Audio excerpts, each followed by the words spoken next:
Okay guys, welcome back to the channel. In this video I'm going to show you why you need ND filters for your drone. Now right here on my drone I have a ND variable filter, so it goes to 2 to 5 stops, which means it's a ND4 to a ND32. Okay, so I'm going to pop the drone in the sky and I'm going to show you what it looks like without the variable ND filter, and then I'm going to change it to each stop to show you what you need for the certain type of day. So today we have a cloudy day, so we don't really need of a hard stop on here, so maybe 2 stops of ND filter, which is probably ND8, would work for this environment. Okay, so I have my drone recording right now, and this is with the filter on, but it's set to off right now, so it's there's no 2 stops, no 5 stops, it's just set to 0. So this is what it looks like with no ND filter on, and you have to change it yourself to what the environment looks best to.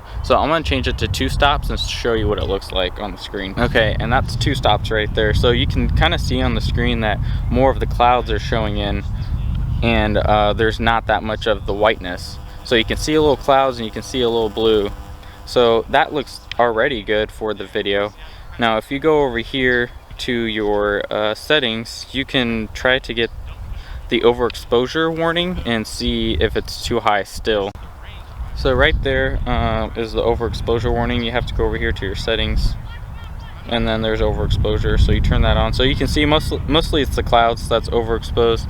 So most of the times you can't get the overexposed to be totally gone away on the clouds, so we're going to have to just deal with that. But I will change it to ND3 and then see if that works better. Okay, so that looks good. This is about 2.5 on there.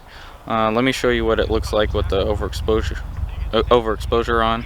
So there we go. Now it basically just shows the clouds, none of the sky. So that already looks good right there. So I'm gonna go in the sky and then show you another reason why you need these filters. It's not only to bring down the light, but you also get motion blur in your videos.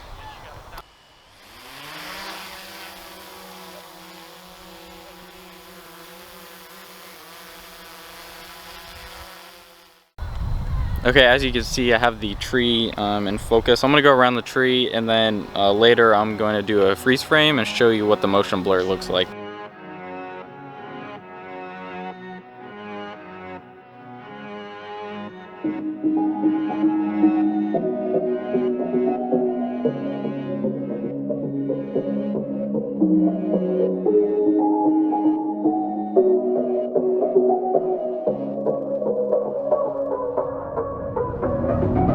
Okay, and right here we have a shot of the tree again.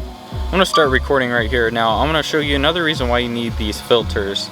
Now when you have your camera set at 2.8, there's more detail that comes into your photo. So I'm going to go in close to this tree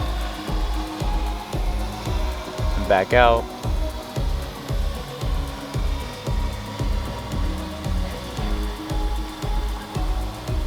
So I'm going to use this footage and compare it to without the filter and changing your f-stop instead of having a filter, and you'll see a definite increase in detail once you zoom into the photo.